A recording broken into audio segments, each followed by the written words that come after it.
West Valley City Council and the West Valley City Planning Commission is January 20th, 2025. We're beginning our 26, you're right.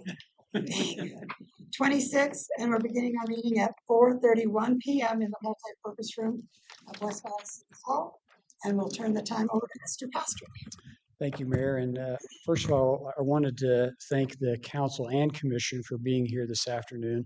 I know this is not our normally scheduled time, and so we very much appreciate you all being here and taking time out of your busy schedule to be here. I believe this will be well worth your time here this afternoon. So just a little bit about our meeting this evening. So we have our consulting team here. Hello, Lars. Here from Chicago. The firm is Halsey Levine, and just a little bit about why we chose them. So we actually got a great response from our request for proposals, and really some solid firms, but many of them were focused mostly in Utah. One of the things that and not to that that's a bad thing, it's just what we really liked about Halsey Levine is not only do they have experience here in Utah, they had a very deep experience across the country. And so we really wanted to have that kind of broader perspective coming from a variety of cities. So we're grateful to have them here with us. Wanted to introduce John Halsey. He's a partner with the firm. Oh, yes, ma'am. So we may have misunderstood. Will you introduce the council and the planning commission? That's who I was saying. Sorry. I apologize. Or I would have done that to begin with. I'll start here on my right. So Harold Woodruff, long-term commission member. Martell Winters, planning commissioner. Nancy Drozdek, again, planning commission member. Matt Lovato on our planning commission. Derek Porter, planning commission. I think the commission all knows the council members, if that's safe to say. Yes. Okay. And then we have Rob Durfee's on our planning commission, Pauline Matinee on our planning commission also, and I think I've caught all of our planning commissioners. So thank you. Yeah, thank you. And so again, wanted to introduce John Halsey. He's a partner with the firm. I'll invite John to come up and have him introduce the team that's here with us, and then we do have a couple of sub-consulting firms that are working with us on this project, and they're participating remotely, listening in on the conversation. So, John? Thanks so much. All right, good afternoon, everybody. This will be fun, trust me, pretty informal. Thanks for letting us be here this afternoon with you, Planning Commission and City Council. We're going to be kicking off the general plan update for the city of West Valley City. This is just the very beginning of what's going to be about an 18-month-long process. So again, my name is John Halsey. I'm a principal partner and co-founder of Halsey Levine. With me is Cody Ferguson. Cody will be the day-to-day project manager for our team. And then sitting next to him is Gaurav and Jacob. They will both be working on this assignment. You'll see us and possibly others out here at different meetings and events and functions. So we're going to go over a little bit of a presentation here, not much. The main purpose of this evening's meeting is to orient you to what it is we're about to get into. So you sort of know going in, eyes wide open, the process that's about to unfold and start. And most importantly, to get your ideas as the policymakers, the people that preside over development interest, the people that set the policy and the regulations for growth and development in the future of West Valley City. And to get your input at the beginning of the process on what you like, what you think is great, what you think could be maybe a little bit better, what you think some of the issues are, what some of the priorities ought to be, and maybe some of the things you think the city ought to be working on over the course of the next several years to address some of these issues or take advantage of opportunities. So with that, we're just going to sort of jump in here real quick and we'll see if this works. John, while you're transitioning, just really quickly, so just entered Adriana Ramirez is our newest planning commissioner, just next to Councilman Northfield. So welcome. So the presentation part's pretty brief. It's just a little bit of an overview, first of all. And we had the introductions, I guess premature introductions for the firm. But Halsey Levine, I started the firm with Devin Levine about 21 years ago. Our main office is in Chicago. We have studio offices in LA, Seattle, Helena, Montana, and Milwaukee, Wisconsin. We're a firm of about 30 people. We're not huge. We're pretty nimble. We work all over the United States. I think in the last 21 years, we've worked in 32 different states. We've worked with more than 500 communities across the United States. We're not a firm that is so big we think we can do everything. We do some things, we do them very well. 95% of our clients are cities. That's who we work with across the country and have for over 2 decades. In that time, we've won multiple national awards for planning and innovation, including for comprehensive planning or general plans, and have won more than 30 APA awards at the state level in more than 16 different states. So we take a lot of pride in what we do, and we do it pretty well. But that's who we are. We really focus on planning, zoning, urban design, and geospatial solutions using GIS, 3D, and other sorts of components. One of the advantages is that was stated in the introductions is we provide a national perspective, and we don't gather a national perspective because we read about it in a national publication. We're leading those award-winning projects across the United States. So there may be a housing issue that comes up here. We can say, you know what? Bentonville tackled this a pretty unique way when Walmart World Headquarters was expanding. We might want to take a look at some of the things that worked well for them.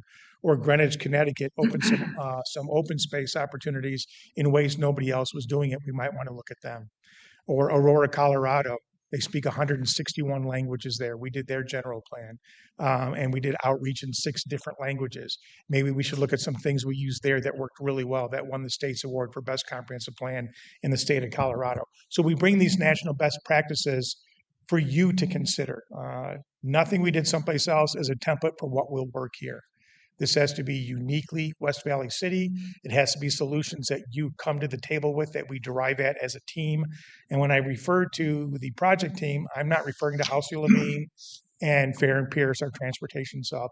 I'm not even thinking about just us and city staff. The project team is everybody in this room, and we really think of ourselves as that extension of that group, and together we'll get everything done. So real quickly, we'll talk about what is a general plan, the project timeline, and the process we're about to undertake. We're going to do an issues and opportunities workshop. We do this at the very beginning of the process. It doesn't matter if we're working with the business community, 5th graders, people who are in their 90s, elected and appointed officials, or local business owners. At the beginning of the process, we often ask the same 4 questions. So that way we can compare elected and appointed officials' answers to 5th graders' answers and see, is there any correlation, or are people on the same page, or is there consensus? And all joking aside, you want to find out some pretty insightful stuff, ask a room of 100 5th graders what they would do to make their city better. It's pretty eye-opening. You get some hilarious answers and some surprisingly insightful answers. So, but we'll go through this, and then we'll talk a little bit about outreach strategies and next steps. So first, we're going to talk a little bit about the planning process. And the best way to think of a comprehensive plan or a general plan is it's a roadmap, right? It's the best way I refer to it as it's a foundation for decision making. It's not regulatory. It is not zoning. It does not dictate what you can and cannot do with your property, but it establishes a foundation so that everybody can make informed and better decisions incrementally over the next couple of decades, moving you toward a stated or consensus agenda and or vision, because you get opportunities incrementally. We will engage the community at a very broad level. We will identify needs, opportunities, what's working well, what's not working well.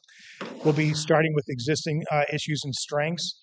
We'll cover a broad range of topics. Historically, comprehensive plans were basically a land use map, and there were 4 colors: yellow for residential, red for commercial, purple for industrial, and green for open space. And they were just maps with 4 or 5 colors. Then about 100 years ago, a guy named T.J. Kent came along and called them general plans, not land use plans, and they started incorporating transportation. And now they are truly comprehensive. They often cover things like arts and culture, housing, character areas, community identity and culture, transportation, community facilities, environmental features and resiliency. General plans now cover a broad range of topics. They're truly comprehensive. And states in just the last 8 years have started making a lot more requirements of municipal comprehensive plans. Every state is a little bit different. In Michigan, you have to have a zoning plan in your comprehensive plan. In South Carolina, you have to have a chapter called strategic investment to identify how you would begin to invest money wisely to going forward. So every state's a little bit different. In Colorado, you have to have a tourism component because it's important to the state. They require it then to be important to communities and counties. So every state is a little bit different. A general plan is important for several things. It establishes a common vision for where West Valley City wants to be in the next 5, 10, 15, 20 years, and puts in place the recommendations and incremental steps on how to begin to get there. Planning in a nutshell is three things. And maybe and I don't care if you're planning West Valley City's next 20 years or you're planning your daughter's wedding for next October. It doesn't matter. Three things. That's it. It's where are we right now? Where do we want to be? And what do we have to do to get there? That's it. That's it. That's what planning is. That's what our process will take us through. It will help evaluate and form development proposals. So when someone proposes a development in an area that you didn't anticipate, you're not back on your heels just reacting to it. You'll be in a position to say, you know what, our community thought about this. This is what we'd like to see take place there. This is the character development we would like to see take place. This is how it would enhance the neighborhood while being economically viable and contribute to a great sense of place. We've thought about this. This is what we'd like to see. It gives you a foundation to evaluate development proposals. I said it's not regulatory, it's not zoning, but it informs the zoning process. If through the course of the next 18 months, we have some residential or some housing issues that begin to emerge, the comprehensive plan will lay out a course of action to address those issues or opportunities to achieve some housing objectives the community would like to see achieved, but maybe they've not yet been able to over the last several years. Zoning is the tool that can come in after the comprehensive plan is adopted, and we can change your development regulations to deliver the plan's vision, all right? A lot of communities will do zoning first. Zoning should not come first.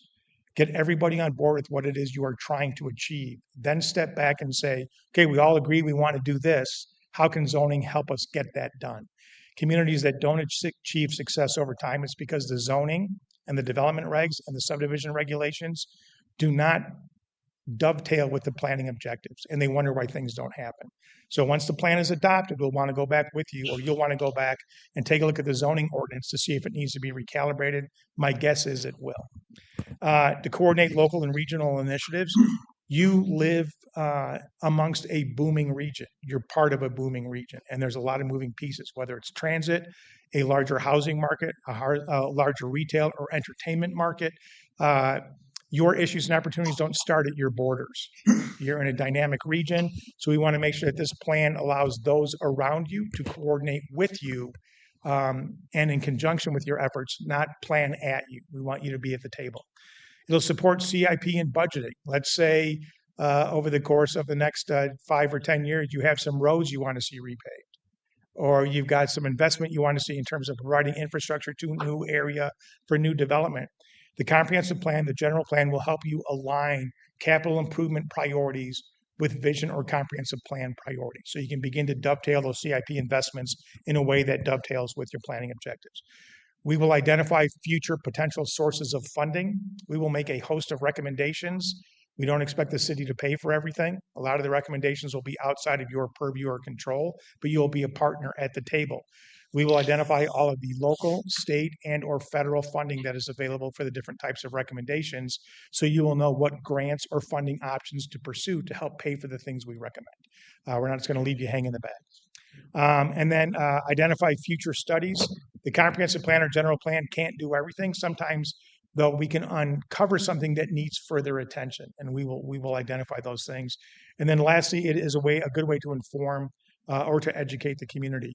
We're going to be creating a pretty good forum over the next couple of years, a year and a half, and we'll have several opportunities to engage the public. You put a lot of effort into your past plans and studies. We're not ignoring those. A lot of good work has been done. A lot of that stuff is still relevant. We will be going through the beginning of this process and evaluating and assessing all your current and past plans and studies to find out what merits being brought forward, what needs to be incorporated going forward into this plan, and what has already been accomplished or we've moved past or is no longer relevant because of changing market conditions. But we will go through and look at all your existing plans. Like I said, a lot of good work has been done. We want to pay homage to that and incorporate it appropriately. I said a planning process is 3 things, but since we're consultants, we've kind of made it a little more complicated, and we proposed 6 things. It's okay in some communities, it's 9, depending on the study. But these are the 6 different components we're going to be going through over the next year and a half. Project kickoff, it starts with this trip. Upfront public engagement. We do public engagement throughout every step of the process, but we have to set a lot of things up at the beginning to say that serve as sort of that infrastructure of outreach throughout the process. 3 is existing conditions. 1, 2, and 3 all start taking place at the same time. And we're going to be here over the next 3 days.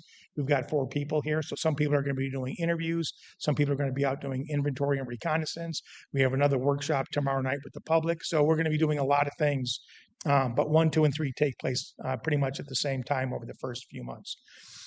4 is that visioning. It's where we sort of get together with the community to establish a framework for the plan, a land use framework, a vision framework, and the goals and policies upon which the plan will be built and structured. And that's at the beginning. It's the where we want to go. And then 5 and 6 is the how do we get there. That is where we begin to draft the general plan update, the recommendations, the vignettes, the graphics, the 3D if we're going to be using that, the GIS analysis, and we'll have all the different chapters that the state requires and then some. And then 6 is where we begin to refine that, working with you, and then we take it through the adoption process. At every step along the way, you'll see us. We don't just show up tonight and then disappear in 8 months and say, here's the plan, or here's what we've done. There's a lot of back and forth. You'll see us quite often, but this is the process we'll follow. I'm going to go through this not in detail very quickly, but project kickoff, we approach it as if we are an extension of city staff, right? That's how integrated we want to be. It is an open and constant dialogue from day one through the adoption. We have kickoff meetings. We're going to be meeting with all the department heads. We had a staff-led tour today. We spent 3 hours or so driving around the entire city, and staff was pointing out things they thought it was important for us to note on key observations and insights. And then the Planning Commission and City Council workshop, which is this evening. We start the upfront public engagement. There is a project website. Anybody been to it yet? No? Okay. Homework assignment number 1. There's a project website linked to the city's homepage. And on that will be sort of the home base for everything. Anybody wants to get a hold of us or find out about the project, that's the way they'll have the schedule, upcoming events. Whenever we conduct public outreach, within a week or so, we write a summary of that engagement and we post it on the website on an outreach section. And the reason being we do that for twofold. 1, if you attended a workshop and you know what we talked about, it's nice to check in a week later and say, did those guys get it right? Did they summarize the 100 people that were in the room with the right takeaways, the right priorities, the right opportunities? So if you participate in a workshop, you can go online and see the summary to say like, yep, you should see what we talked about. Your fingerprints should be on that summary. And on the flip side, what if you're visiting your sister-in-law in Naples and you couldn't make the workshop? You ought to be able to jump on the website when you get back from your trip to see what took place and what was talked about and have the confidence to know that it was done correctly. So if we have engagement, we have outreach, we summarize it, we stick it on the website. We have developed a community survey, or more appropriately, maybe a community questionnaire. We know you've done one, so we've worked with city staff to make sure we're not duplicating things that have been asked in recent surveys. This is really around the general plan. So it talks about land use. It talks about development. What type of development would you like to see? What type of development do you not want to see? What do you think the priorities are facing the city now and over the next several years? It's those types of questions. And the reason I say questionnaire over a survey, it's both. But sometimes when you say survey, people think it's statistically valid, like a statistically significant survey, right? It's not that. It is a questionnaire, but we can't say that it is statistically valid. So it's a questionnaire, just like this workshop. We'll get a lot of input tonight, that this sample size within the community isn't statistically valid. So an online questionnaire, we may get thousands of responses, and we can say, here's everything we heard. So it's an online questionnaire, online survey, and that will be available on the website soon. It's not now, we're finalizing it. If you want to see what those questions are, you can get a hold of staff and they can show it to you and share it with you. But we've been through it with them to get it calibrated just right. So we think it's in good shape. We have a business community workshop, but this year we're going to pivot a little bit and focus on some focus group discussions with some key business and industry owners. People who own businesses often have a perspective that a general resident might not have. They might say, boy, I own a bunch of buildings in downtown. your permitting regulations are killing me. It takes me too long to build out a tenant space. I need to be more nimble in the marketplace. I need to fill that space fast. Or they might say, your signage requirements are way too strict. I want a 5,000 square foot sign that's animated. Residents don't know these issues. Business owners have them. So it's important to talk with business owners separately, and it's an important focus. A community workshop. Another thing we're providing is DIY kits, do-it-yourself workshop kits. Sometimes we work in communities and they're like, yeah, I don't need staff running a workshop. I don't want to see you elected officials in my ward. You know what? I'm good friends with my neighbors. We get together and play bridge every Thursday night. We'll conduct our own workshop and we'll tell you what we come up with. And the first time that was proposed, I'm like, boy, that's a great idea.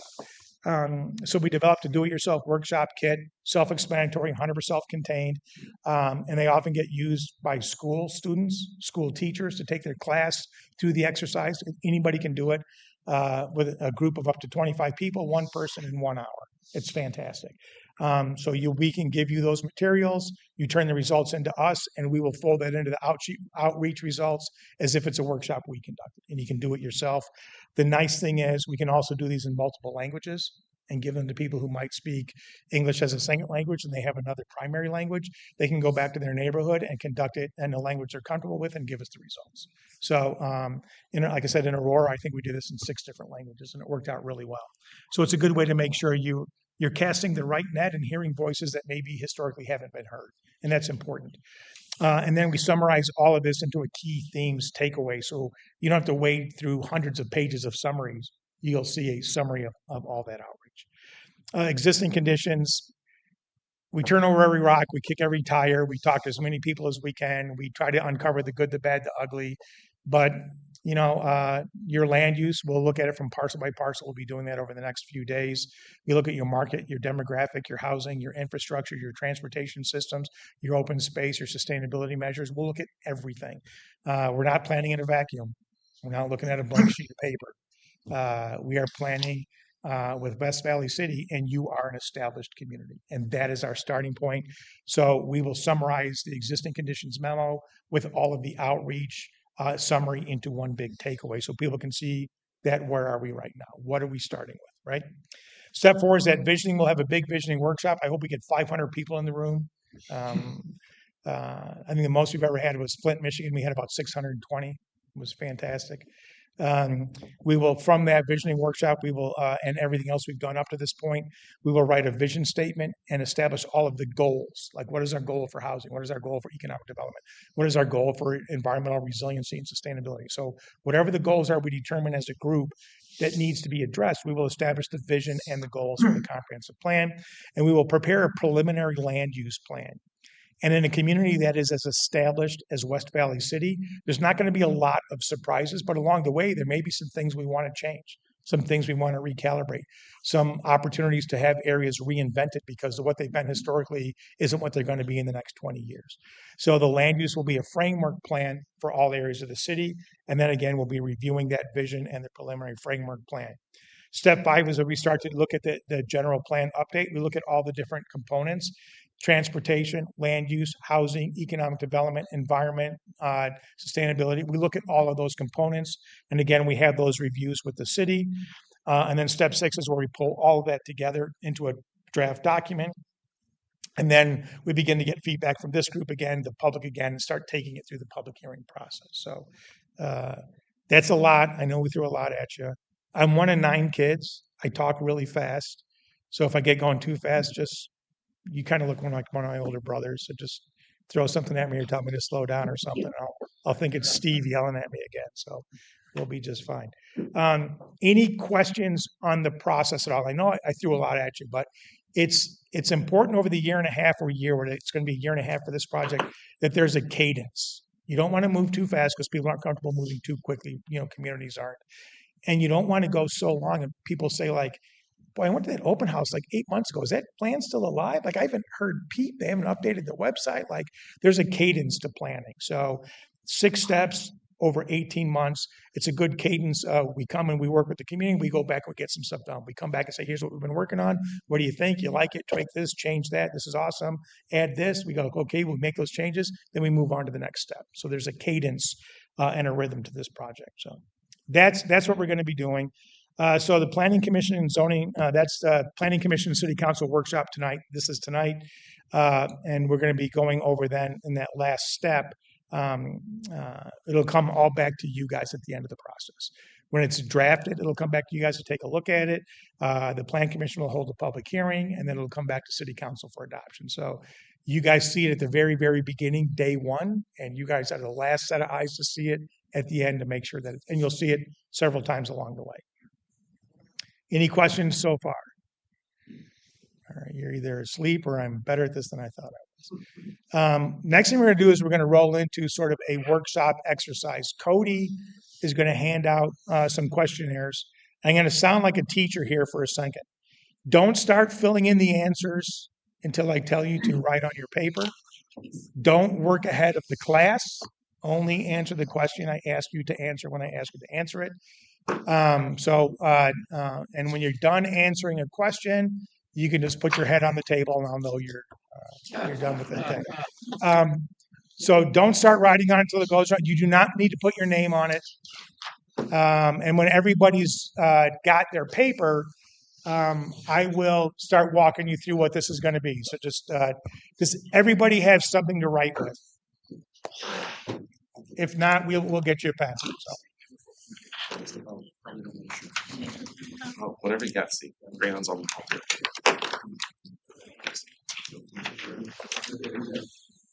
Now, like I said this earlier, we have a workshop tomorrow with the just general public, right? It's the first one. And we'll be taking them through the same questionnaire. And we do this intentionally at the beginning of a process. So if we ask you the first question, right, is identify 5 issues or concerns confronting West Valley City. They can be specific, they can be general, but from your perspective, what do you think are the 5 biggest issues, the 5 biggest concerns facing this community right now? So take a few minutes and answer question number 1, only question number 1, right? Don't go on to 2, 3, or 4. 5 issues or concerns that you think are facing West Valley City right now. You can write as succinctly as you want. You don't need to write a novel. I always get nervous when I see somebody writing and then they take the page and they flip it over. So 5 issues. Take a few minutes and answer that.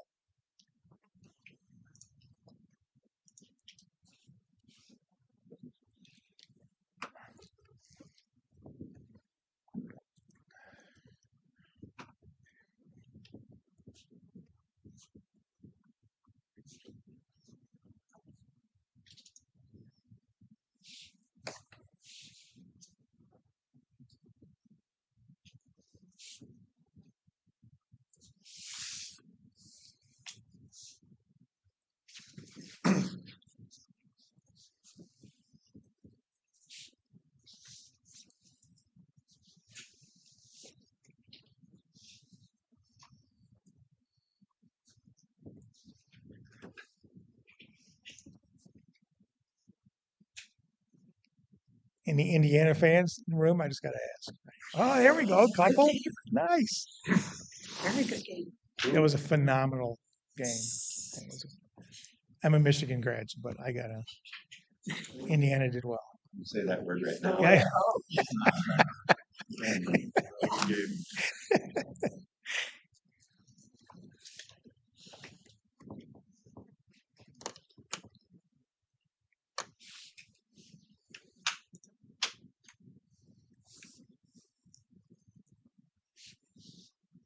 If you can only think of 3, that's fine. But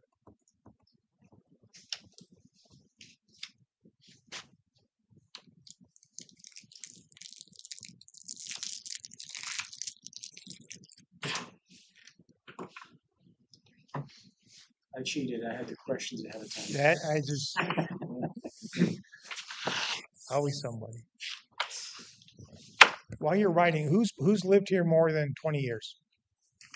A lot. 30? 40? All right. After that, I quit asking because I get in trouble. Who's lived here less than 10? 1? Okay. The newbie.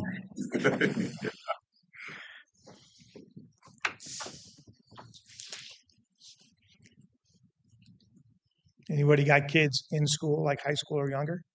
in the room? Handful, okay. Anybody own a business in town?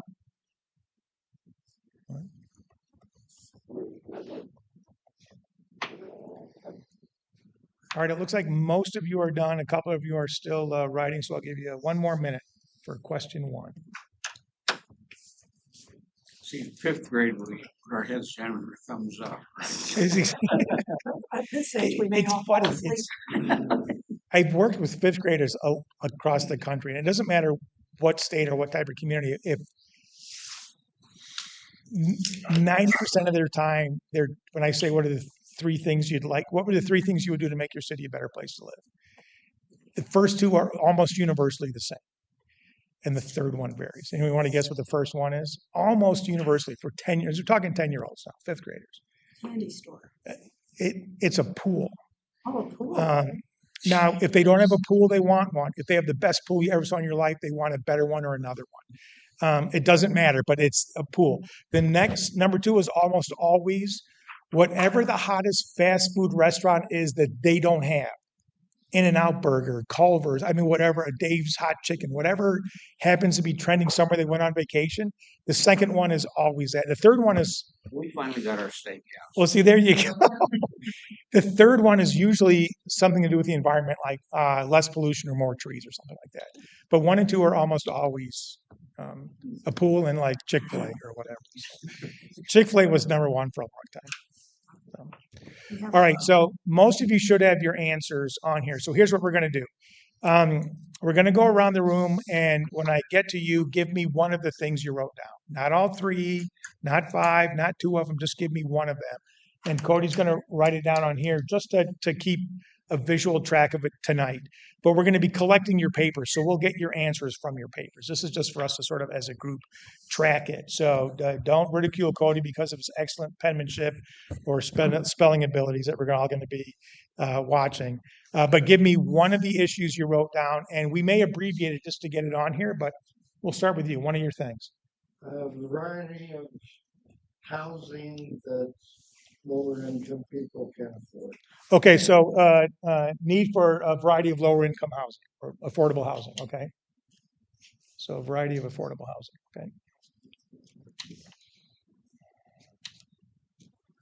Okay, My topic was related to that. I would just add to that, and not a variety of housing because we have lots of really old homes. right. Okay, so I'm going to put hold on, don't write down yet. I'm going to put a qualifier in here. When I go around, don't repeat anything somebody else has already said. It has to be a new idea. And if we get to you and all your ideas are already on here, just say all of mine are already up there and we'll go to the next person. So we're trying to establish a cumulative list. So he said, need a better variety of housing or affordable. Would you want to stick with yours sort of adding to his or a different one? Say yours again. So the housing is affordable not because we have a bunch of really old homes. So aging houses. Right. That's not the reason why they're affordable. It's only because we have a lot of really old homes. Okay. Yeah. We have So an abundance of aging housing or abundance of, we have quite a bit of that, and I like the affordable housing to not only be because we have lots of okay, gotcha. Okay, one on your list. I would have to say the U of U on the west side. The what on the west side? University of Utah. The university on Yeah, okay, because the access to get to the east side it's what's causing us to have a struggle. okay. So having the U of U on the west side. So, but it's because of the access, that the difficult access is the issue.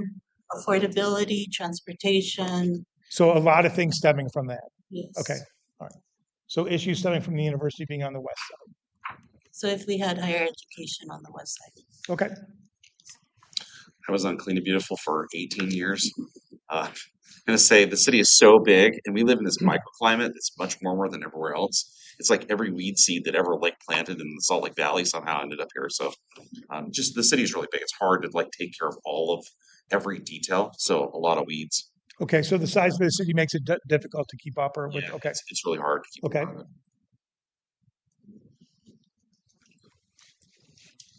it. Figure out a way to keep some of the facilities like the playhouses. We had a center, health center, theater, move out. How do we keep those places from leaving West Valley for other cities around the valley? so We don't have to travel to Salt Lake, to Sandy, someplace like that to go and enjoy something like so are you thinking it's sort of the arts and culture things that are moving specifically or just in Sure. general? Yeah. Okay, so amenities moving someplace else or, sports facilities, arts and culture. Yeah. okay, so I would say, Keeping those local. facilities or attractions, right, moving someplace else. Okay, We talked a little bit about this on the tour, the office vacancy. We have the higher Right. office vacancy, Right. what to do about that. okay, so the next one is office vacancy. Aging infrastructure and how we're going to pay for that. Right. Aging infrastructure and how to pay for it.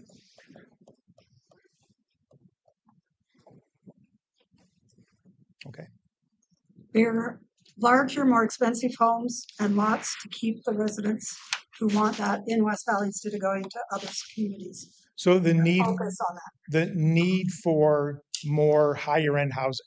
Okay. Yeah, we talked a little bit about that with staff this afternoon. It's a unique, it's the other end of the spectrum of the housing challenge that communities face. And we've worked with communities that have had the exact same thing. Yeah. We've faced it all along, but been very good at restricting it a little bit, but we still have a gang problem in the city. A gang problem. Okay. So a gang problem. Related to ethnicity, Okay. all of the different ethnic areas we have. And then Cody's going to stick these on the wall over here because we'll revisit these a little bit later. Go ahead. Single family homes that have turned into boarding houses or room rentals. Okay. That'll stay, hopefully. I'm impressed. Right? So spoke too soon.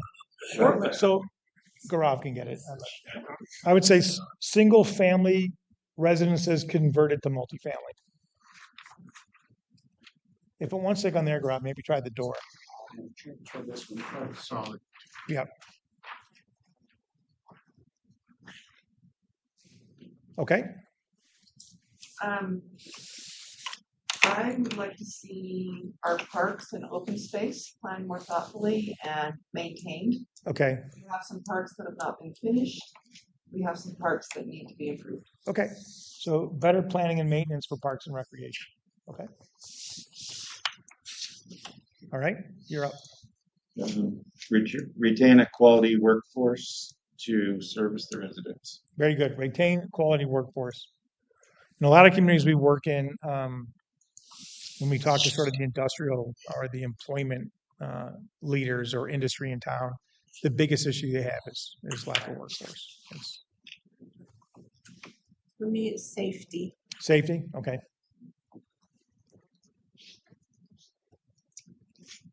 I was going to say public safety, but is that what you Yeah. meant?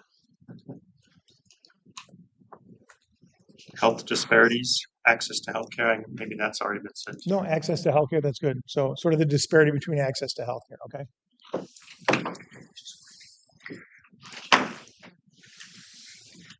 All right. Air quality. Air quality.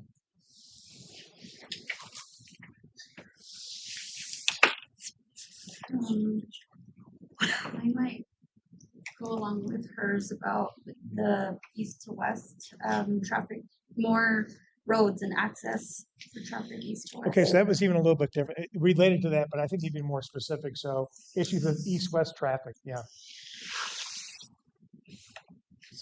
Okay, we're going to go back around here, and if you've got another one you want that we haven't heard yet that you want to add, go ahead. If not, just say you're good. You're good?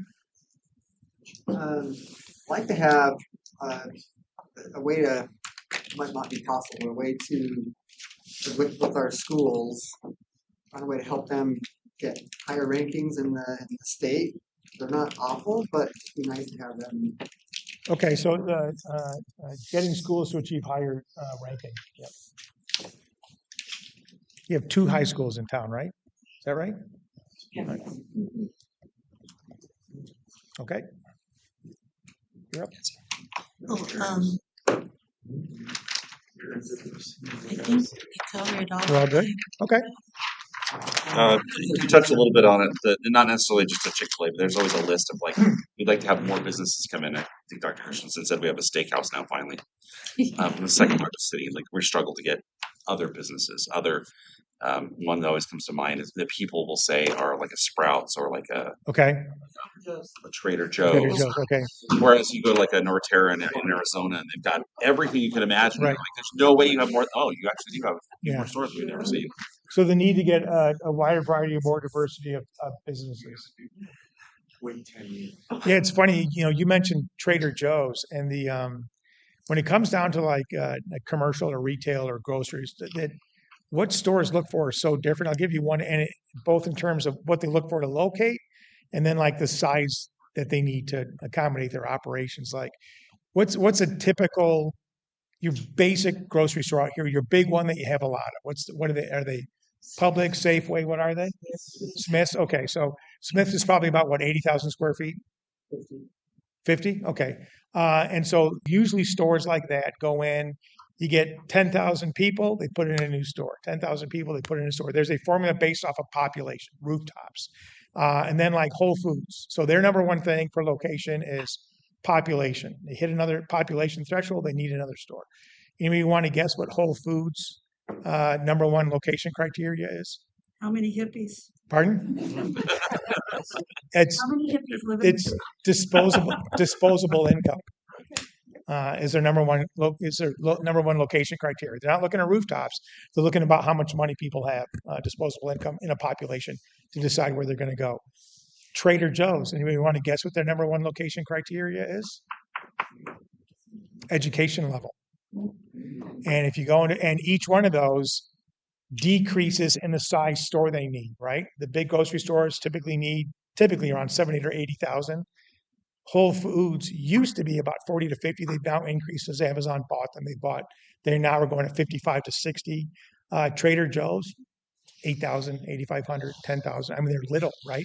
But if you go into a Trader Joe's, they have a ton of that prepared food. It's really good, but it's because they know you're a busy professional. You got that high education. You're grinding it out. So you're swinging by and grabbing something healthy. And so they're all grocery stores. They couldn't be more wildly different in terms of what they look for in terms of location. And each one requires a totally different size site. So just sort of stuff that we have to keep in mind when we look at things like grocery stores. All right. So we were, no. Oh, I'm good. You're good? So we saw some of this in the tour, but in some neighborhoods, we do have Asian housing. We're starting to see some deferred maintenance. Right. Just the concern of being able to attract families that can invest in those homes and kind of gentrify and improve those Right. over time. So I would say deferred maintenance, and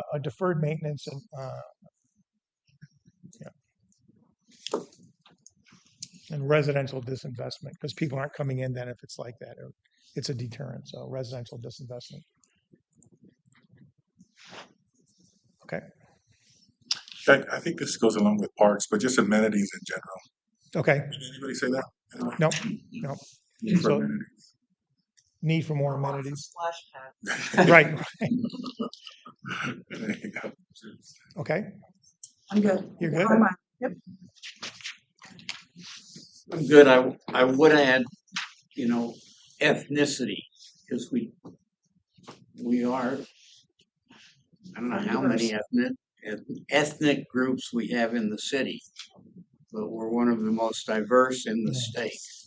Yeah, and I think the way to put that is it's the challenge of changing demographics, right? It is like there can often be language can be a challenge. Does a city produce things in a way that's accessible to people who English isn't the first language or are culturally need different amenities? So it's just it's not a good or bad, or it's just the reality of changing demographics and climates of our community. Yeah. At one point, we had more Polynesians than any other place. We were number 2 in the Yeah. nation for Polynesians. We're working with more and more park districts across the country that are looking to put in cricket pitches. And in the last like 5 years, that's become like a thing. Like, I mean, all over. Like it's interesting how things begin to sort of get momentum. So yeah, but it's every community has to figure out how best to deal with how they are changing, right? Nothing is stagnant, right? So I think mine is the whole purpose of this probably is like, what does this look like in 10 years? Redevelopment, kind of Right. where things are at in 10 or so what does the city look like in 10 years? Yeah. I'm good. You're good? Mine's kind of up to Derek's is, how do you, it's like, how do you incentivize the arts and the big things to keep them to stay here instead of leaving? How do we convince them to stay here? How do you, I think I don't know how to add that. Right. I think that goes back specifically to who was it over here who said to try to keep, right? To try to keep the art houses or the amenities or the entertainment destinations. What do we have to do to keep them here? The issue is that they're leaving. So I think that's a slightly different version of what he said. So I would fold that into the same thing he said. So do you have another one you want to throw out there? Oh, you're good? I'm good. You're all set? Did we say limited developable space? We did not. That's a good one. So a limited available development land. Yeah. You're probably 90+% built out, 95, something like that. People think development is tough. Infill development, redevelopment is tough. New development is a lot easier. So you're good? You're set? Anybody else have any other one they want to throw out there? More trees. More trees? Okay.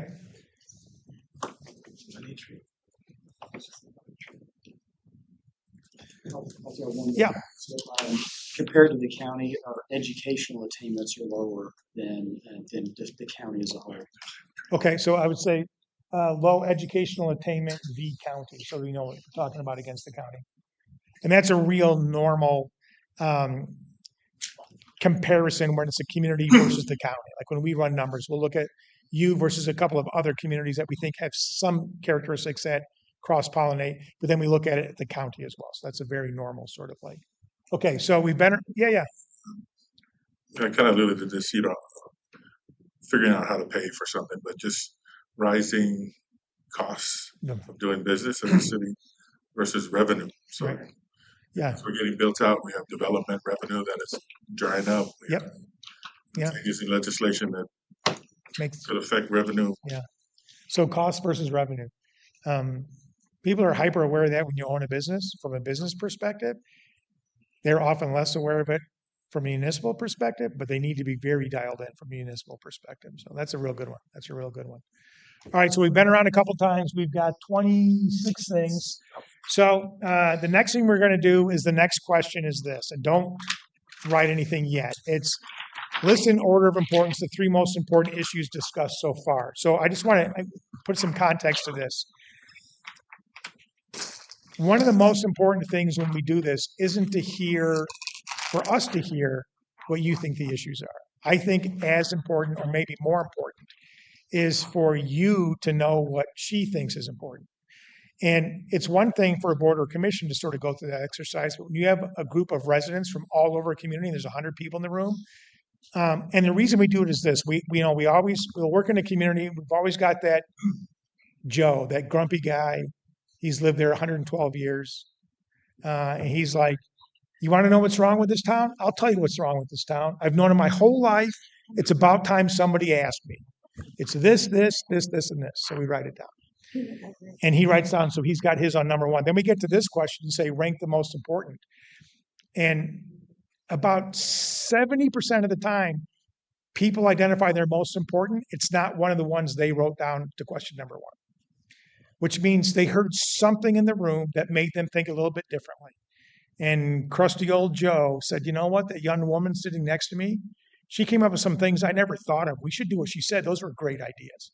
So as important as it is for us to get the issues, I think it's important when we have a group of business owners or residents at large to hear what the other issues are, we think we walk through our lives with, looking like this, right? But we really go through our daily lives pretty much. We have our routine. We drive here. We drop the kids off here. This is our favorite sushi spot, so we go do that. Then I go to lacrosse. Then I go to pickleball, and so even if we're aware, we have a fairly narrow view of experience. And to get the input from somebody else really kind of opens your eyes. So out of all the things that you said, not us, not the consultants, 26 things that you guys came up with. So from that list, and I don't want you to write them out, I want you to write the number. This is the challenge, you cannot collapse things. Like number 17 and number 8 and number 3 are kind of related, so I'm putting them together. You can't do that. We can do that.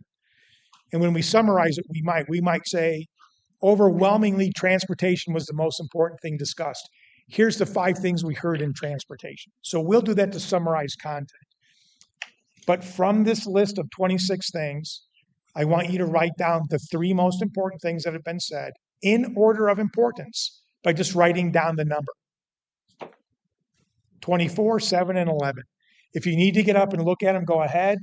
Cody will likely have to explain what he's written because it's challenging. So if you don't know what it is, ask Cody, but feel free to come up and take a look at them. But I want you to write down the 3 most important in order of importance by writing the number.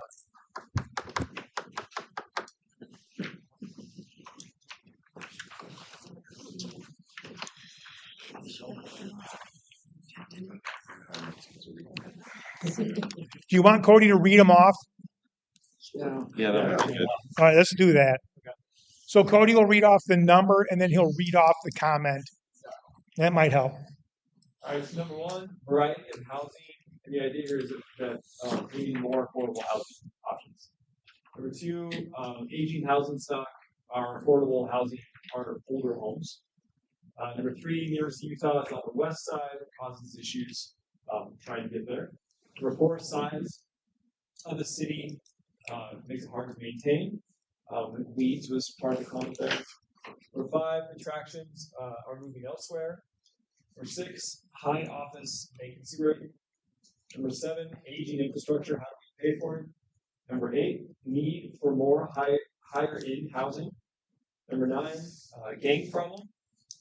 Number 10, single family homes converted to multifamily. Number 11, parks and recreation facilities need better planning and maintenance. Number 12, retaining a quality workforce. Number 13, safety. Number 14, access to healthcare and healthcare disparities. 15, air quality. 16, east to west traffic or east-west traffic across the city. 17, creating schools to achieve higher ranking. 18, more diversity of businesses. 19, aging housing and deferred maintenance discouraging investment. 20, need more amenities. 21, changing demographics. 22, what does the city look like in 10 years? 23, limited available developable land. 24, more trees. 25, lower educational attainment versus the county. 26, rising costs versus revenue.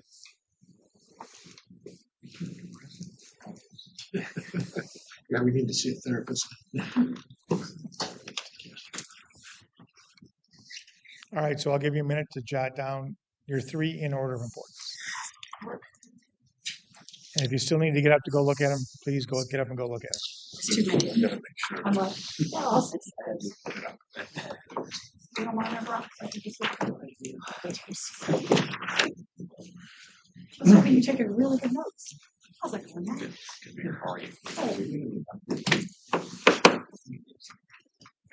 Especially we do this.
Okay.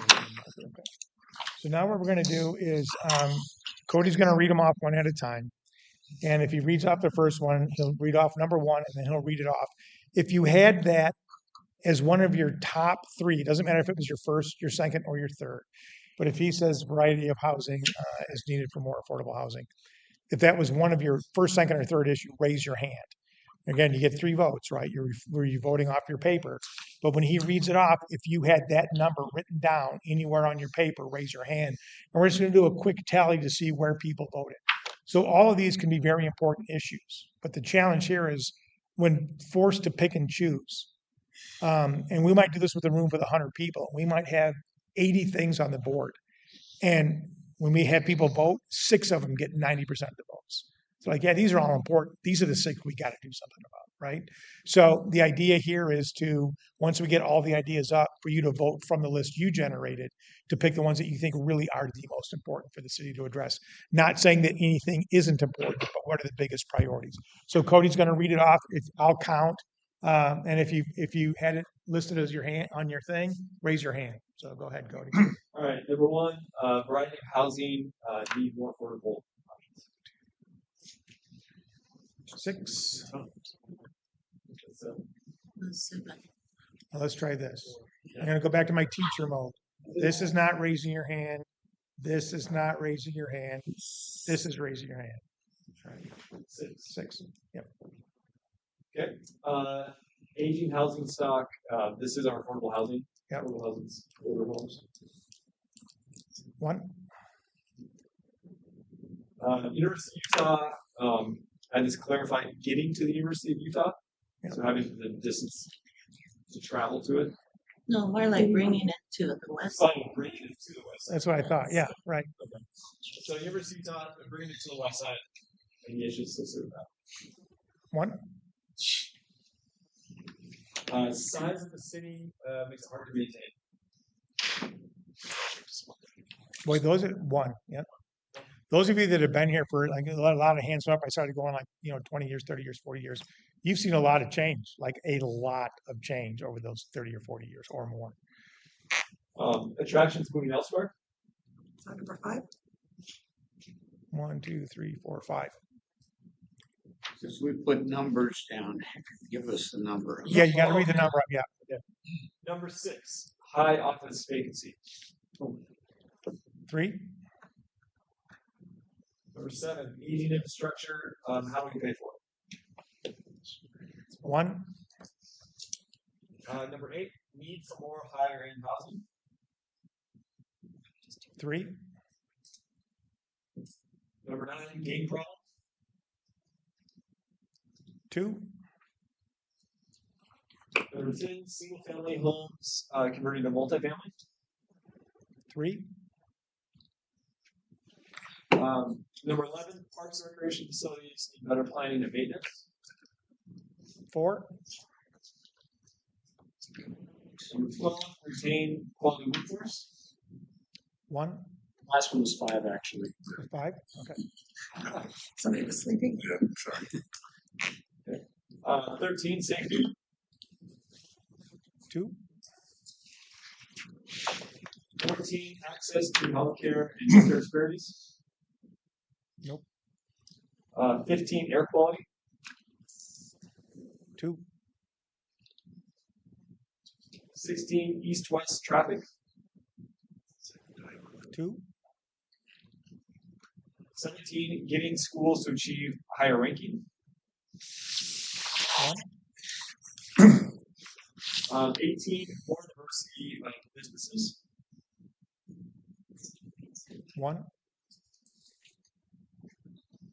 19, aging housing, referring maintenance, discouraging investment. 4. 20, need more amenities. Nope. 21, changing demographic, land. 2. 24, more trees. 25, low educational attainment versus the county. 1. 26, rising costs versus revenues. 2. City employees. City employees. The two charged with making things happen. All right. Go ahead, yeah. So number one, it looks like variety of housing, need more affordable options. Rose to the top with 6 votes. Yep. Looks like attractions moving elsewhere. Got 5 votes. It's number 5. Number 2. Parks and Rec, better planning and maintenance is 5. Yep. Also Parks and Rec, better planning and maintenance. Number 2. And then aging housing, deferred maintenance, discouraging investment looks like it would be number. Yeah. And my guess is if you look at the broader issues, housing of some, if you categorize issues, housing is the number 1 issue. Because we've got variety of housing, need for affordable, aging housing stock is our low affordable, and then you've got Need for higher end housing. need for higher end housing, and then you've got the aging housing, deferred maintenance is deferring investment. So if you look at all 26 and add it to ones that had to relate to housing, it's by far the biggest issue, something to do with housing. So that's not surprising at both ends of the spectrum, and that's not atypical. So okay, good deal. All right, so now you get a little bit of sense of what some of the issues were. This next question, question number 3, is the hardest question for people to answer when we work with the general public, because you don't just get to say what's not working, you got to say what you would do about it, right? And that's takes a little bit more thought. So the way we phrase this, and don't, identify 3 specific projects or actions that you would like to see undertaken to positively impact the city. And I'll give you an example of specific. If you think crime is an issue, one of your top priorities might be like, well, I'd kind of like to do something about crime. But that's not a specific answer. That's a political answer. Elect me to be supreme overlord of West Valley City, and I'm going to do something about crime. That could be a slogan, but it doesn't say anything, right? But you could say, elect me, I'm going to hire 24 new officers dedicated to increase patrols in the problem areas of the city. This is going to be the safest city to walk around. And that's what I'm going to do. So, or you might say, I want to finally put in place and get a development to happen on the intersection of that big vacant lot on this street and that street, that corner that's been vacant for 20 years. My priority is to get a development on that project that's mixed use, high end, whatever. So as specific as you think you can be, and I know that's tough depending on what your actions are, right? But as specific as you can be, if you're in charge, and this is how I phrase it to residents, they kind of laugh. I'm like, tomorrow morning, the mayor wakes up, as does all the city council, and they're like, we had it, we're moving to Naples, we're gone. And they look at you, and what's your name? Lars. And they say, Lars, you're in charge. All right? Everybody left, you're the last man standing, you're in charge. You tell us what to do to make this place better, and we'll do it. We got your back. You tell us the 3 things because we are rudderless. You're the rudder. You pick the 3 things, we'll do them. What do we do? So it's all on you. 3 things you would do if you were in charge to make West Valley City better. What 3 things would you start doing tomorrow? Be as specific as you think you can be. 3 things you would do to make this a better place. It doesn't have to relate to one of these 26. It can be something we haven't heard before. Or it can specifically be an answer on how to combat one of these issues. Doesn't have to, it can be something else. 3 most important things the city needs to start doing. It's a tough question. And I don't want you to be constrained entirely by fiscal realities. I don't want you to be nonsensical either. There's a difference between visioning and hallucinating, right? Kind of an envisioning thing here. But I worked in a town once where the most obvious thing was they needed a second bridge over the river. It's a huge problem. They only had one. And everybody knew it. Not one person said it. And I asked why. And they said, well, it's too expensive. We've been down that road so many times. The state said they're never going to do it. Army Corps of Engineers says it's likely never going to happen. I go, is it still the most important thing? They go, oh yeah, everybody knows. It's like, oh, then you got to say it's the most important thing you would do if you could. So within reason, don't be constrained because something might cost a lot to do. If you think it should be done or could be done, theoretically, then let's hear it. It has to be able to be done. or be worked on, or so it can be a stretch, but you're like, listen, I know we've been turned down 10 times, but I know there's a way to do this if we had some cooperation or we could find the right funding. I don't want it to be like, lure Elon Musk to put in his new SpaceX launch pad, next to Northrop Grumman. That's not going to happen. So I don't want to hear it. But an overpass, an underpass, a grade separated crossing, a big development where it's been problematic, environmental remediation of a site that's costly and preventing development. I want to finally get that cleaned up or whatever. So if it's expensive, but theoretically still in the realm of viable, let's hear it.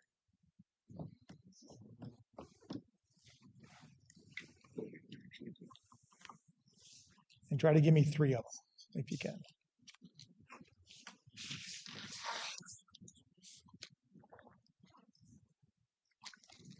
See, if you're a 10-year-old, it'd be easy. Build the covers, build a pool, and plant some more trees. You'd be done. Our Culver's just closed.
All right, I'm going to give you 1 more minute.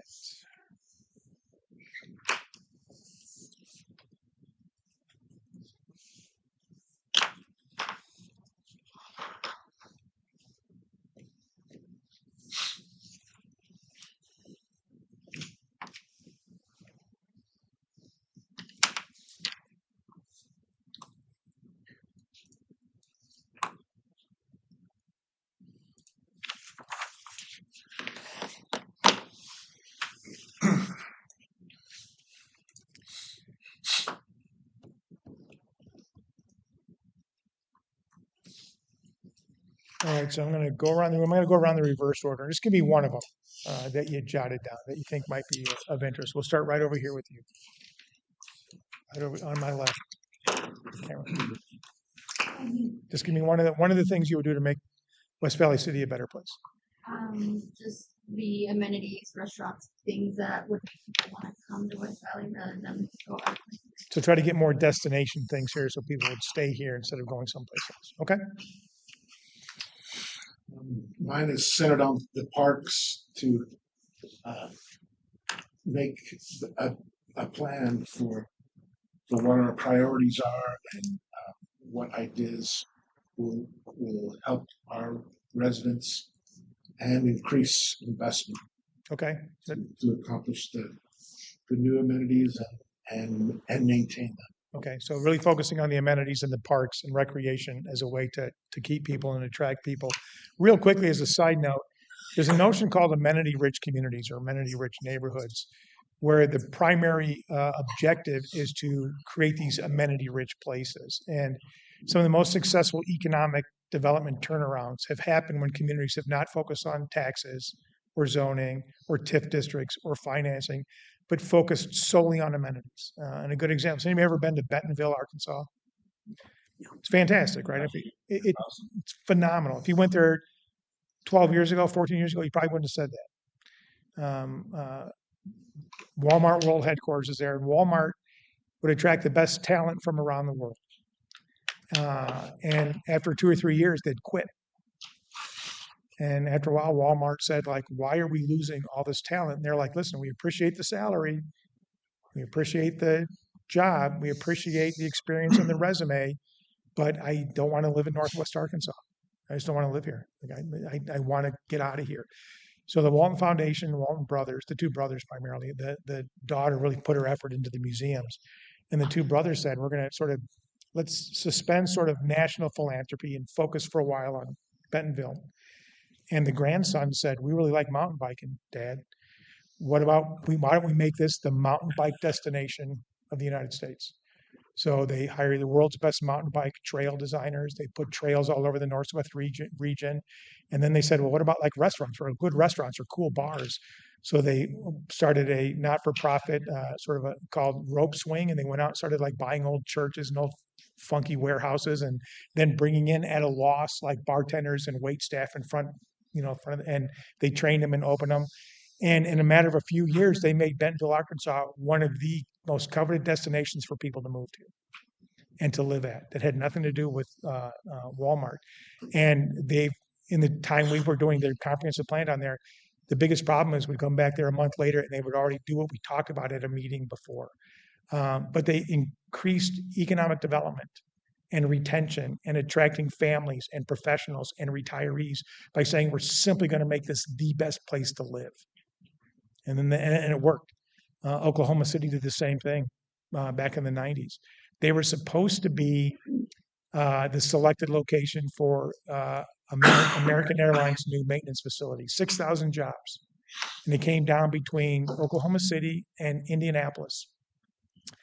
And the CEO of the airlines was making a big press announcement to announce the winner of the two cities. And the mayor said, this is a lock. The governor and the mayor put together a package, couldn't be beat. And the announcement, he's like, and the winner is Indianapolis. And Mick Cornett, the mayor, said, we were in a ballroom. Balloons were ready to drop. We were ready to kick it off, right? We knew we were going to get it. And it went to Indianapolis. And so as soon as the fanfare dies, Mick calls up the CEO, and the CEO goes, well past 2 o'clock in the morning, I was debating with my board. And at the end of the day, we just couldn't ask our employees to live in a place like Oklahoma City. It had nothing to do with the financing, it was amenities. And so they went about becoming, within the next decade, one of the top cities to live in the United States because they focused on being amenity rich. So your notion of amenities being a focus, and it begins to then trickle into improving everything else. Amenities is a real deal. And from an economic perspective, a health perspective, a cultural perspective, amenities is a great answer. So whoever brought that up before about amenities leaving, it's a defining characteristic. So that was a very good answer. Yeah. Increase police force by 20%. Okay.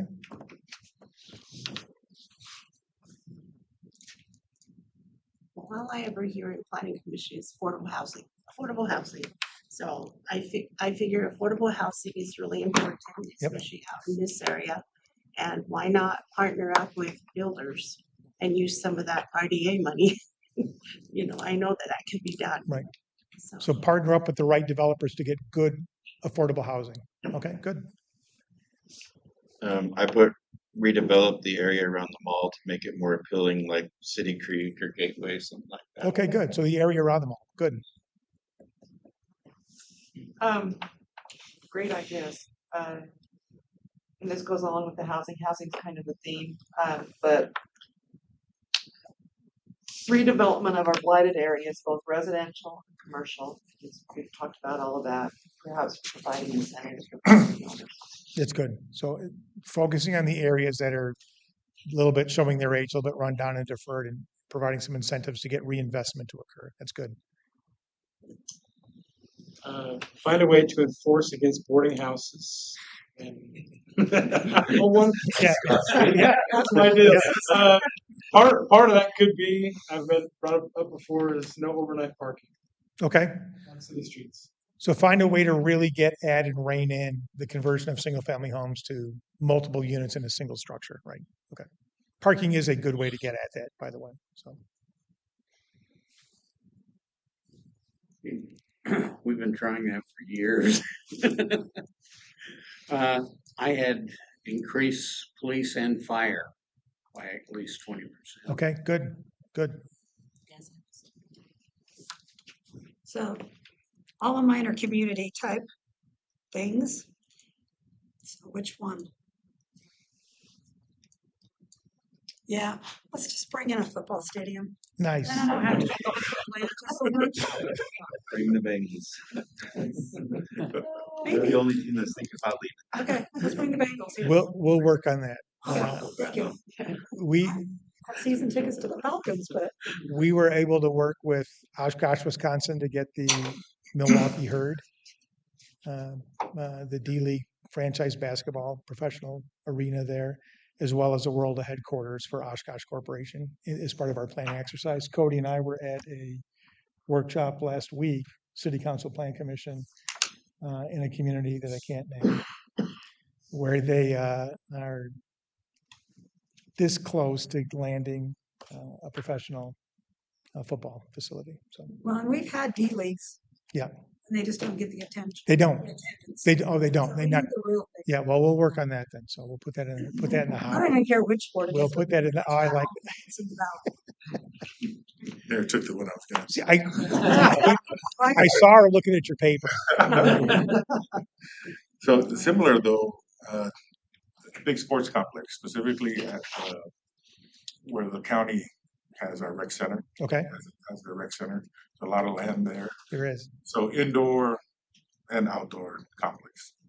Now, are you thinking like as a regional draw for like kids to play at and adults to play at, and regional leagues or national tournaments or like that, right? Exactly. Okay, Similar to what they built in Farmington. right. Okay, good. Mine takes a little bit of explanation. So on our tour, you saw the 1,000 acres that Kennecott now owns. Right. I see that as a huge economic development opportunity, but in order for that to happen, there's a lot of transportation improvements that would be needed. So basically identifying like what transportation improvements are needed to unlock that potential and finding a way to fund it. No, that's good. That's good.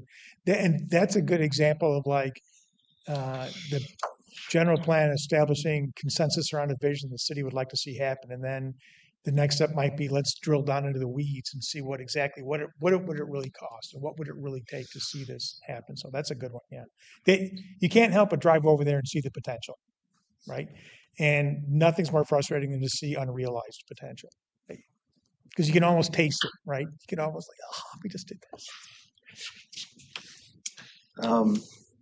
I did have bring an MLB team to West Valley City, but that's not the one I'm going to mention. Well, you know, Since we you've don't already know when it's later. hit on that, but we've got a river that goes through West Valley City, the Jordan River, and I would love to see that space be able to be used. Develops a lot of green space, parks, and even some open water reservoirs around that area that can be used. I know that goes along with the parks stuff that was already mentioned, but specifically down along that. I think that's a great river. idea. I think in a lot of communities, rivers have been treated like alleys. I'm not saying it has here, but in a lot of cities, it's not been amenitized, right? It hasn't become the attraction it needs to be. So I think it's a really good one. Sounds like we have no fun. That's kind of what I'm getting at. I just got back. I live part-time in Las Vegas actually, so and I go there to see the Vegas Golden Knights. So so I'm same sort of thing. I'll go and spend my money somewhere else Yeah. because we don't have anything cool here. So but I can also see the overnight parking thing. I have a friend that lives in Aliante, and there's no cars in the street. And I said, "Where are all the cars?" And he said, "Oh, they tow them away." So he says, "Mine's been towed away twice. So don't park out there in the Yeah, road yeah. because they'll tow away." Yeah. So I think really kind of getting that would be so much better than just getting a ticket. And I have a guy across the street from me has a deuce and a half in his driveway that sat there for the last decade. And so I don't know, just it doesn't make me want to spend as much money as we paid for our house to live there. Yeah, it's and a big part of this is no matter what you put into place, it's about enforcement. You know, if you put parking regs in place, do you enforce them? Do you put inspection vehicles in place so you can't chop up a single family home into multiple units? Do you enforce it? If so, then what do you do about it? So much of it is putting those things on the books, but then enforcement is a very challenging thing. But that's the cities that make a difference begin to look at those things. So, yeah, that's funny. I can't believe your buddy's got a deuce and a half parked in his driveway. Yeah, I think everyone's got good questions, input and stuff. So again, I think I'm stressing the need for higher education on the side because we're staying here in our city Yep. and our groups are living in multiple 3 generations in one housing that addresses the affordable housing. Higher paying, we want to work in our city and not travel outside. So again, bringing in our higher education on the west side, we can eliminate time and effort going someplace else. going Yeah. somewhere else, getting our education, like the hospital that's being built, Yeah. where they have guaranteed us to have our city provide the jobs for us. Great. But we can't make it if we don't have the education. Right. So I think that's Okay, that's good. That's good.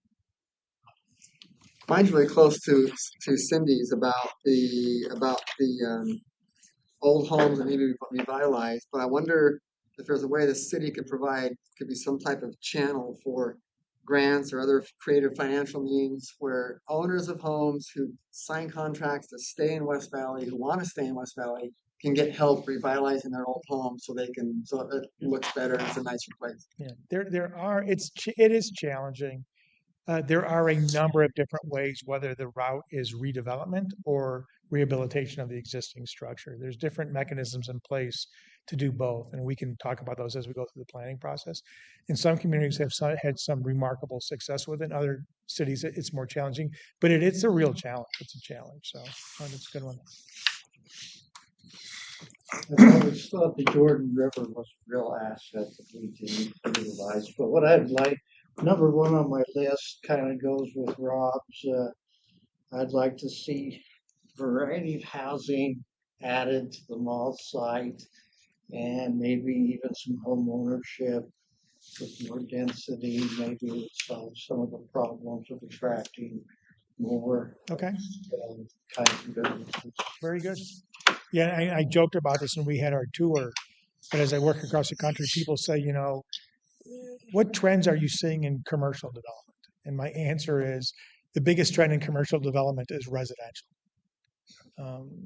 And whether it's, we're working in Tennessee in a couple of communities, and within the last year, they made their shopping center zoning district allow multifamily as of right in the shopping center district, as long as there was a commercial retail component to it. So it's not always mixed use. It may be, like you said, the commercial in the front or residential in the back or something like that. But residential is becoming a key component to have pencil out non-residential development. So that's good. That's really good. All right. So we've heard a bunch of things that you do. If you had other ones written down, we'll collect those when we summarize your papers. The last question, we spent the last hour and a half or so about what do you think the issues are? What would you do about it? What are the priorities? But if you lose sight of what you have that's best, you run the risk of ruining it. Or if you don't recognize what it is that you have. And moving forward, you build on what you have that is good as you change things you want to change. You want to build upon what you have that is an asset. So what are the greatest assets and strengths of West Valley City? Because those are the things you're going to build upon going forward. So what are the best things about West Valley City, your greatest strengths and your greatest assets? Jot some of those down on question number 4. Looking for a specific amount that's on the list? No, just whatever you could write 50 if you wanted to, or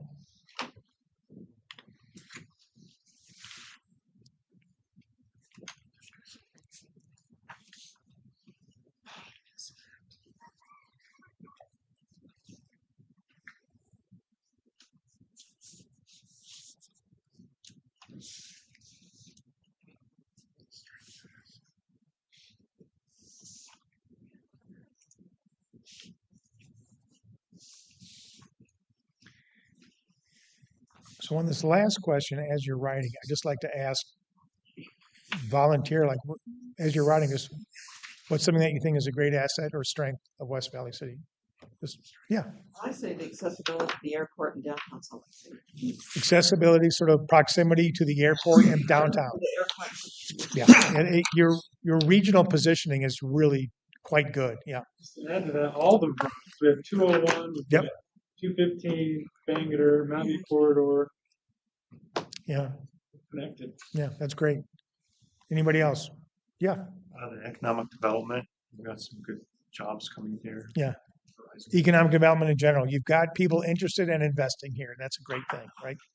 We've talked a little bit about we want more amenities, but let's recognize the amenities we have. The Maverick Center, the golf courses, the amphitheater, the parks, the rec center, cultural center. Absolutely, absolutely. Yeah, you can want more and better. That doesn't mean what you have isn't good and a decent amount. Yeah, I'd wrap that in infrastructure too. Yeah, Like, I one of the would- reasons I moved here was because there's good infrastructure. there is. Yeah, With great water, power, access to everything. Yeah. You know, and our city is great. Our city leadership is great. So, and they've done a really nice job in this year. With city leadership, we've got neighborhoods cooperating with each other. yeah. That's great. It's my hometown, is what we call it. Yeah, But it's spreading. It started out with one area of the city and is that's nice to hear because the neighborhood as a unit is sort of the DNA of a city. That's what most people relate to when they talk about where they live. They often describe. They'll talk about a few things in their city, their downtown, or some of the amenities, but they relate mostly to their downtown. It's your basic building block of a city is your downtown, right? That's your anchor. It's where your kids are, your family is, your house, your investment, and then from that you springboard into experiencing the community you live in. But the neighborhood is sort of the DNA of a city. So to hear that neighborhoods are beginning to recognize their unique identity, but work with others to build a larger brand that is West Valley City, that's a great thing to hear. Yeah. So again, while office may be struggling, industrial is doing really well. So we saw in our tour a lot of great industrial uses in the city. Yeah, and the low vacancy that you have in that much industrial is fantastic, and more being built. It's remarkable. Yeah. I have a lot of people who are really proud to have been born and raised here and stay here as adults and raise their own families. That's great. That's great. They still refer to it as Hunter. Yeah. As Hunter? Ranger. Yeah. Depends on which side. I don't 48 See, is look the at- Yeah, it happens. So I like the diversity in our restaurants and our shops because you can eat anywhere in the world in West Valley. That's a slogan right there. I don't know if it is one, but it should be. That's great, right? Because we have great food. Yeah. Yeah, that's great. You can eat anywhere in the world in West Valley City. That should be on a t-shirt somewhere, on your website or something. That's pretty good. That's pretty good. No, seriously, that's pretty good. So I hear a lot of slogans. That's a good one. Yeah. I put quality employees. They're the heart of the city. I mean, they really are the face of the city. No matter what we all sit here and do, they're the people, and obviously I'm a city employee, so I probably Right. cheat on that. But Yeah. they're what people see every day. So no matter what we do in here, they're the people. Yeah, they're the fire to everything. they're the front lines. They're the stewards, right? They're the folks that are out and about, right? They're the ones that So like 1 o'clock in the morning. Right. Oh, yeah. Are there any other ones that people want to throw out there? Yep. We've taken neighborhood night out to a whole new level. Oh, yeah. Received Yeah, awards. That's great. Yeah. That's awesome. I think so. We don't see like in the valley. I don't know if we take as much stock of it as, but we're far less crowded than going to Harriman or Draper. Yeah. Or it's so much less busy here. Yeah. You can go anywhere and get right in. Yeah. Yeah, wherever you want to go. That's nice, right? Not stuck in traffic. No, that's good. All right, so real quick, we're going to go through a couple of things. Again, the project website. Not many of you have been to it yet, but you all will be to it in the next couple of days. And even more importantly, you're going to tell all your friends to go to the website. The online questionnaire survey. Again, if you want to take a look at the questions, reach out to staff. They can let you take a look at it. But we've endeavored to work with them to get it dialed in right, given that the community surveys you guys have already conducted to not be repetitive and to focus on things like land use development, prioritization, things we should be working on, similar to the questions we talked about today. There is a thing called Map Social. When you go on the website, this is another thing we would encourage you. What? Map Social. It's on the screen. Map Social. Oh, you said Match, so I thought we were going on Oh, a no. dating app. It's a dating app on the website. No. It's like we all know how to use Google Maps and Maps. So it's a map of West Valley City. You can zoom in, zoom out. You can turn it on aerial view or a map view like this. You can drop points on it. You can use your phone. You can use a laptop. You can drop points on it. You can draw a square around a piece of property and say this should be redeveloped. If you click on it, a little text box will appear. You can say exactly what you want. We have an icon for problematic intersection. You can drop that down and say, I can never cross here with my dog and my kids. The lighting needs to be lengthened. And you can drop comments, take photos, create your own map. You can see other people's maps. You can vote up, vote down. And the nice thing is tied back to your city's GIS database. So we can actually map outreach in your GIS mapping infrastructure. So it's pretty cool. We can do hotspot analysis and things like that. But Map Social is on the website. So go to the website, read all about it, take the online survey, take Map Social. It only takes a few minutes. The do-it-yourself workshop kits, we're going to be making these available. These could be available to anybody who wants to conduct their own workshop. The other way they often get used is like staff might say, if you want us to come to your neighborhood to run a workshop, if you want us to come to your event and run a workshop, they can. So it's a way to not burden the project budget or have to engage the professionals and let neighbors run their own workshops with themselves and give us the results in a consistent manner. It works really well. Next steps, over the next couple of days, we're going to be doing key stakeholder interviews. We're going to be reaching out with some focus group discussions for the business community. We have a community workshop tomorrow night at 7? 6 to 7:30. We try to limit public engagement to no more than 90 minutes because as much as we love talking about planning and zoning and development, after 90 minutes, people begin to glaze over. So our engagement is designed to be 90 minutes or less. So that's important. And it doesn't matter if we have 10 people in the room or 200 people in the room. And we're pretty cognizant about that. The DIY workshops will be available, and then a community visioning workshop later on in the process. Again, project website, Map Social, online surveys. And then we have memorandums and summaries of all these things throughout the process. So you'll never have to wonder what we talked about or what was discussed or what people said who participated. So here it is right there, January 21st, 6 to 7:30, West Valley City Multipurpose Room. And that's it. So again, thanks for giving us about an hour and a half this evening. We appreciate it. We'll be going through a similar workshop tomorrow with residents. We're just kicking off the process. It should be a lot of fun. We want to hear from you as often as you want to engage us. You can reach us whenever you want to. The best thing is to go through staff. That way nothing falls through the cracks. This is going to be a fun process. It's going to provide the foundation and a vision moving forward for West Valley City to be an even better version of yourself going forward, building on the strengths that you already have and the momentum you have in so many areas. And it will allow us to work with you to really dial into the areas you want to see addressed and not in some 30,000 foot level generic way, but really dial into the things that need to be addressed with more specificity in the areas where we have to do that. That's important. So thanks so much for your time this evening. We look forward to working with you over the next year and a half. You guys have a great staff. You already know that. But they've been fantastic to work with. And we look forward to seeing you at future events and working with you going forward. Thanks so much.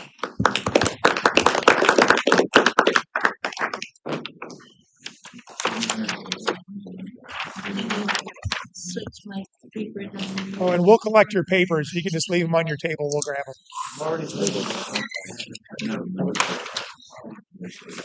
Okay, so Recording we'd like to stopped.